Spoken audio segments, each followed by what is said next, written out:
Hello friends नमस्कार मोर नाम जितु और मैं मोर এই চেনেলটিলৈ আপোনালোক সকলোকে পুনৰবাৰ কাৰণে স্বাগতম জনাইছো। ইতিমধ্যে মোৰ আগৰ ভিডিঅটোত মই আলোচনা কৰিছো গ্ৰাফিক ডিজাইনিং কি হয় আৰু আমি ইয়াক কিয় শিকিব লাগে। যদি ভিডিঅটো চোৱা নাই আই বটনত দি দিম নহলে ডেসক্ৰিপচনত লিংক দি দিম নিশ্চয় চাই লব।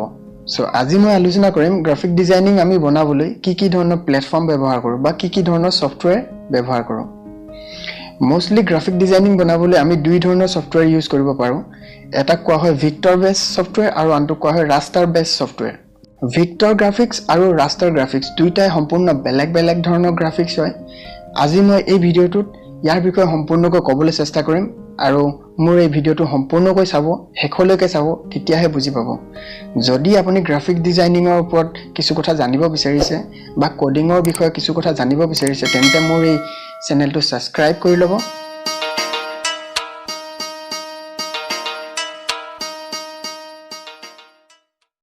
ইতিমধ্যে আপোনালোকক মই ক'লোৱে দুই ধৰণৰ আমি গ্ৰাফিক্স পাওঁ, ভিক্টৰ গ্ৰাফিক্স আৰু ৰাস্টাৰ গ্ৰাফিক্স। প্ৰথমে আমি জানিম ভিক্টৰ গ্ৰাফিক্স কি হয়। যিবোৰ অবজেক্ট বা যিবোৰ বস্তু কাৰ্ভ, পইণ্ট, লাইন বা যিকোনো ধৰণৰ অবজেক্টৰ দ্বাৰা বনোৱা হয় সেইবিলাক গ্ৰাফিক্সক আমি ভিক্টৰ গ্ৰাফিক্স বুলি কওঁ। বা সহজ ভাষাত ক'বলৈ গ'লে যিবোৰ বস্তু পিক্সেলেবল নহয় সেইবিলাক গ্ৰাফিক্সক আমি ভিক্টৰ গ্ৰাফিক্স বুলি কওঁ। ভিক্টৰ গ্ৰাফিক্সৰ এটা ডাঙৰ বৈশিষ্ট্য হ'ল ইয়াক যিমানেই আপুনি ডাঙৰ নকৰক কিয় ইয়াৰ কোৱালিটি কেতিয়াও মাৰ নাখায়, কোৱালিটি একেই থাকিব।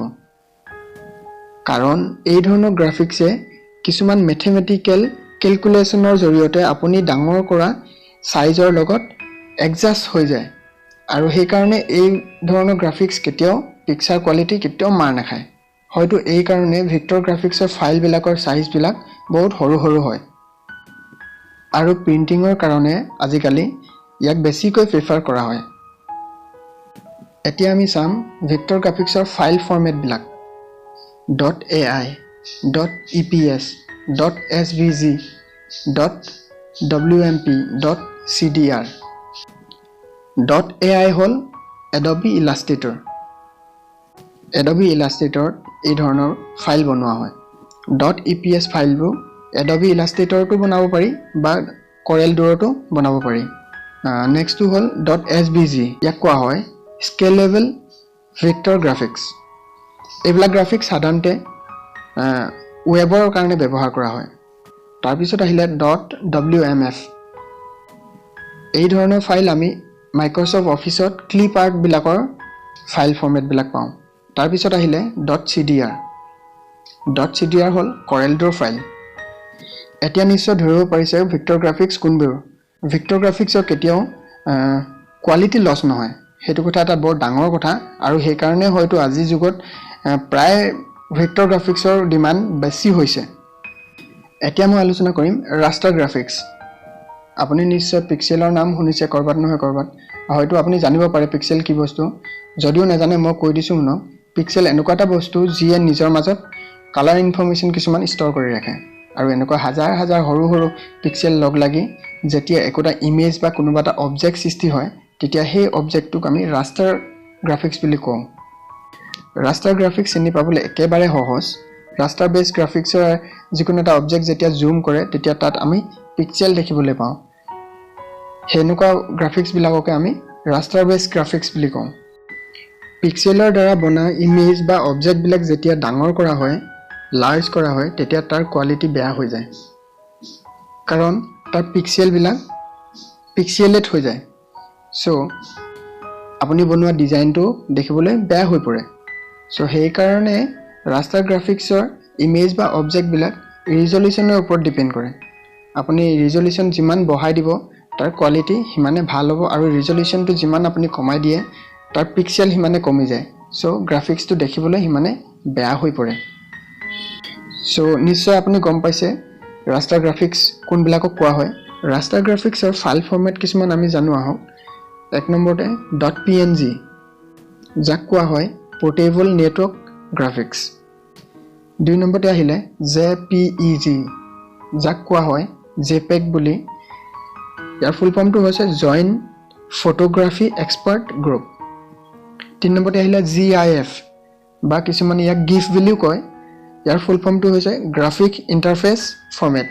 আৰু তিনি নম্বৰতে আহিলে TIF টেগ ইমেজ ফৰ্মেট আৰু বহু ধৰণৰ ফাইল ফৰ্মেট আছে কিছুমান মই সাঙুৰি লোৱা নাই বা থাকি যাব পাৰে ভুলতে এটা ফৰ্মেট থাকি গৈছে এটো .psd বুলি কয় আপোনালোকে নিশ্চয় অকমান হলো বুজিব পাৰিছে ভেক্টৰ গ্ৰাফিক্স কি আৰু ৰাস্টাৰ গ্ৰাফিক্স কি ৰাস্টাৰ গ্ৰাফিক্সৰ মই এটা সৰু উদাহৰণ দি পেলাই আপোনালোকক বুজাবলৈ চেষ্টা কৰিম ৰাস্টাৰ গ্ৰাফিক্স বিলাক ডিপেন্ড কৰে পিক্সেলৰ ওপৰত যেতিয়া আমি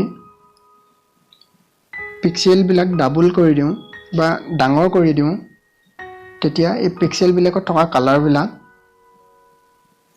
ইটো পিক্সেলৰ পৰা হিটো পিক্সেললৈ বিয়পি পৰে ইয়াকে কোৱা হয় ৰিসেম্পলিং বুলি যেতিয়া ৰাস্টাৰ গ্ৰাফিক্স এটাক আমি ৰিসেম্পলিং কৰা হয় মানে ডাঙৰ কৰা হয় তেতিয়া তাৰ মাজত থকা কালাৰ বিলাক ইটো কালাৰ পৰা হিটো কালাৰলৈ বাগৰি পৰে যেতিয়া ইমেজটো ডাঙৰ কৰা হয় তেতিয়া কালাৰবোৰ কোনোবা এটা ঠাইত গৈ পেলে ইটোৰ ওপৰত হিটো মাৰ্জ হৈ যায় সেই প্ৰক্ৰিয়াটোক কোৱা হয় ইন্টাৰপোলেশন এই ইন্টাৰপোলেশন কি হয় ফটোশ্বপত বেলেগ বেলেগ যেনে বাইকিউবেক বাইকিউ লাইনাৰ আৰু বাইকিউবেক স্কোপ এনেকুৱা ধৰণৰ প্ৰচেছৰ কাৰণে কালাৰ বিলাক মাৰ্জ হৈ যায় মই যেতিয়া ফটোশ্বপত যাম বা আপোনালোকক প্ৰেক্টিকেল কৰি শিকাম তেতিয়া মই ইয়াৰ বিষয়ে সম্পূৰ্ণকৈ আপোনালোকক ডিটেইলছ জনাম এতিয়া মুঠতে জানি থক এটা প্ৰচেছ হয় যোনটো প্ৰচেছক কোৱা হয় ইন্টাৰপোলেশন এই প্ৰচেছটোৰ কাৰণে ইটোৰ ওপৰত ইটো কালাৰ মাৰ্জ হৈ যায় আৰু মাৰ্জ হৈ যোৱাৰ কাৰণে এটা নতুন কালাৰৰ সৃষ্টি হয়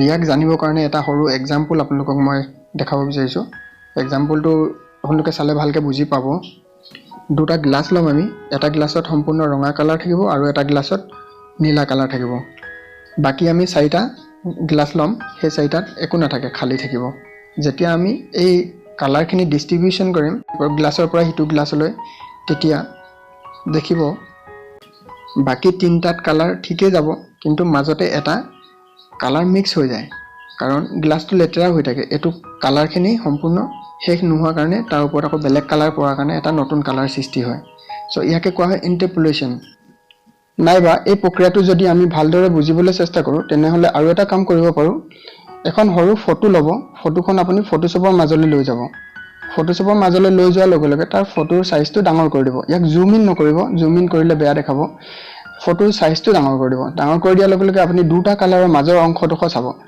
তাতে আপুনি ধৰি লওক চুলিখিনি আৰু মুখখন চাব চুলিখিনি কালাৰটো বেলেগ আৰু মুখখনৰ কালাৰটো বেলেগ ইয়াৰ মাজৰ যোনটো আছে হেডখত আপুনি এটা নতুন কালাৰ দেখা পাব অলপ ৰঙচুৱা টাইপৰ কালাৰ এটা আহি যায় এই কালাৰ কম্বিনেশনৰ যোনটো প্ৰক্ৰিয়া ইয়াকে ইন্টাৰপোলেশন বুলি কোৱা হয় সো মোৰ এই ভিডিওটোৰ জৰিয়তে যদি মই আপোনাক অকনমান হলেও কিবা এটা বুজাব পাৰিছো বা গ্ৰাফিক ডিজাইনিংৰ বিষয়ে কিবা এটা হলো আইডিয়া আহিছে তেন্তে মোৰ এই ভিডিওটো লাইক কৰিবলৈ নাপাহৰিব আৰু মোৰ এই ভিডিওটো শেয়াৰ কৰিবলৈও নাপাহৰিব কিয়নো কোনোবা যদি গ্ৰাফিক ডিজাইনিংৰ প্ৰতি আগ্ৰহী ব্যক্তি এই ভিডিওটো চাই তেন্তে তেওঁ কিবা এটা হলেও বুজি পাব সো মোৰ চেনেলটো সাবস্ক্ৰাইব কৰি লব কিয়নো আগলৈও মই এনেকুৱা ধৰণৰ ভিডিও মই লৈ আনিম আপোনালোকৰ মাজলৈ আৰু মই ভিডিও উইকলি বনাও যেহেতু মই সদায় বনাবলৈ সময় নাপাওঁ মোৰ সময় যথেষ্ট কম আৰু যদি কিবা ডাউট থাকে কিবা সুধিবলগীয়া থাকে তেন্তে মোক কমেন্টৰ জৰিয়তে সুধিব পাৰিব আজিলৈ ইমানেই ধন্যবাদ